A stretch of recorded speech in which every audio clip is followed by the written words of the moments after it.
नमस्कार दोस्तों, आप सभी का स्वागत है हमारे चैनल द एंशिएंट कथा में। आज हम लोग करवा चौथ की कहानी सुनेंगे। करवा चौथ सभी सुहागनें करती हैं। इस बार करवा चौथ का व्रत 20 अक्टूबर को है। करवा चौथ के दिन सभी सुहागनें सुबह जल्दी उठकर स्नान करके करवा चौथ की कथा सुनती हैं और रात को चांद निकलने पर चांद को अर्घ देकर और उसकी पूजा करने के बाद पति का चेहरा देखती हैं। उसके बाद ही खाना खाती हैं। इसकी जो कथा है उसमें जो बातें हैं वो सभी अपने अपने तरीके से कहते और सुनते हैं। आज हम लोग मारवाड़ियों की सुनने वाली कथा सुनेंगे। तो सबसे पहले एक पट्टा लेंगे और पट्टे पर थोड़े से चावल रखेंगे और एक सुपारी में मोली लपेट कर उसे गणेश जी का रूप देकर उस चावल के ऊपर रखेंगे।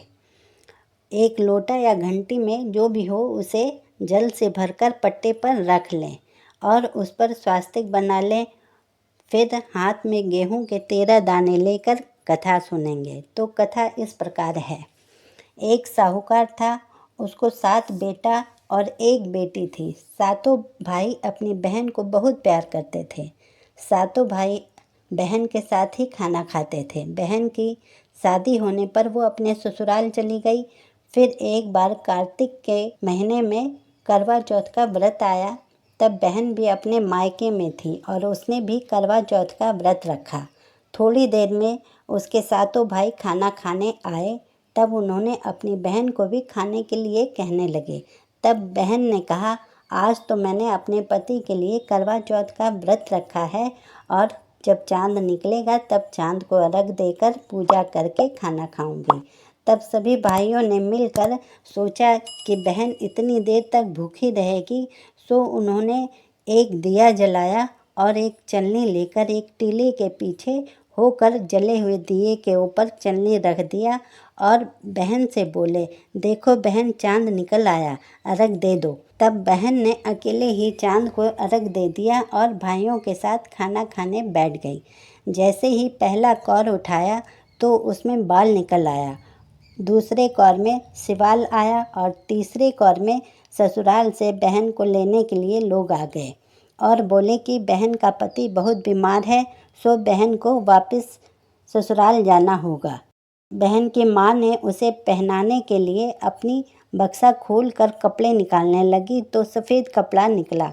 तब माँ ने उसे सफ़ेद कपड़े ही पहना दिए और एक सोने का सिक्का उसके हाथ में देते हुए कहा, तुमको रास्ते में जो भी मिले सबके पैर छूना और जो भी तुम्हें सुहागन होने का आशीर्वाद दे उसे ही ये सोने का सिक्का दे देना। रास्ते में उसने जो भी मिला उसके पैर छुए, पर किसी ने भी उसे सुहागवती का आशीर्वाद नहीं दिया और इसी तरह वो अपने ससुराल पहुंच गई। ससुराल में वो जैसे ही घर के अंदर गई तो सामने ही उसकी बहुत ही छोटी सी ननद खड़ी थी। तब उसने ननद के पैर छुए। तब ननद ने उसे आशीर्वाद दिया और बोली, सुहागवती हो, 7 बेटे की माँ बनो, मेरे भाई का सुख देखो।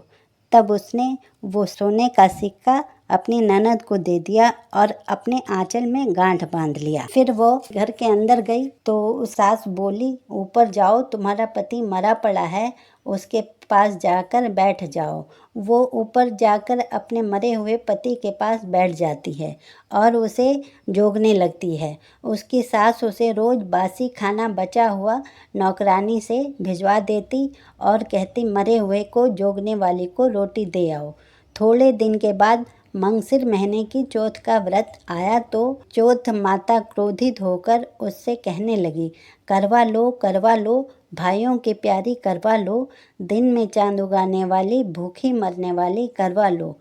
तब उसने चौथ माता के पैर पकड़ लिए और कहने लगी, हे चौथ माता, मेरे उजड़े हुए सुहाग को आपको ही वापस करना होगा। तब चौथ माता ने कहा, मुझसे बड़ी चौथ पूस के महीने में आएगी, वही तुमको सुहाग देगी। पूस के महीने की चौथ माता ने भी इसी तरह कहा कि मेरे बाद वाली मुझसे बड़ी है, वही सुहाग देगी। इस तरह करते करते आश्विन मास की चौथ माता आई और उससे बोली, तुम्हारे ऊपर कार्तिक की चौथ माता नाराज है, मेरे बाद वही आएगी तो तुम उसके पैर पकड़ लेना, वही तुम्हारा सुहाग तुम्हें देगी। बाद में कार्तिक महीने की चौथ माता आई और पूरे गुस्से से उससे कहने लगी, भाइयों की प्यारी बहन करवा लो, दिन में चांद उगाने वाली करवा लो, ज़्यादा भूख मरने वाली करवा लो। तब साहूकार की बेटी चौथ माता के पैर पकड़कर रोने लगी और कहने लगी, हे चौथ माता, मेरा सुहाग आपके हाथ है, मेरा सुहाग आपको वापस करना होगा। तब चौथ माता ने गुस्से में कहा, तुम पापी हो, मेरे पैर क्यों पकड़ रही हो? तब उसने कहा, आप जब तक मेरे सुहाग को वापस नहीं देंगी तो मैं आपके पैर नहीं छोड़ूंगी। तब चौथ माता प्रसन्न हो गई और अपनी आँख से काजल, नखुनों से मेहंदी और बिंदी से रोली निकालकर छोटी उंगली से मरे हुए पर छींटा दिया और तभी वो मरा हुआ उसका पति जीवित होकर कहने लगा कि आज तो मैं बहुत देर तक सोया। तब पत्नी ने कहा, मुझे आपको जोगते हुए 12 महीने हो गए, मुझ पर तो चौथ माता ने कृपा की और आपको जीवित किया है। तब उसके पति ने और उसने दोनों ने मिलकर पूरे विधि विधान के साथ चौथ माता की पूजा अर्चना की और करवा मिनसा और चूरमा बनाकर भोग लगाया। बाद में दोनों पति पत्नी चौपड़ खेलने लगे। उधर नीचे सासू माँ ने उसके लिए फिर से नौकरानी के हाथ बासी खाना भेजती है तो नौकरानी ने दोनों को चौपड़ खेलते हुए देखकर नीचे जाकर सासू माँ को बताती है, वो दोनों तो चौपड़ खेल रहे हैं। तब सासू माँ भी जल्दी से ऊपर जाकर देखती है तो दोनों खेल रहे होते हैं। दोनों को देखकर सास बहुत खुश होती है और बहू के पैर पकड़ने लगती है। तब बहू ने कहा, माँ, ये आप क्या कर रही हैं? फिर बहू ने सास के पैर छुए और बोली कि मुझे तो चौथ माता ने सुहाग दिया है।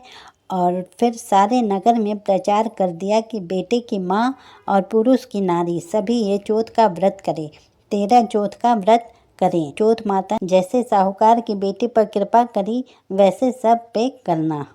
बोलो चौथ माता की जय। धन्यवाद।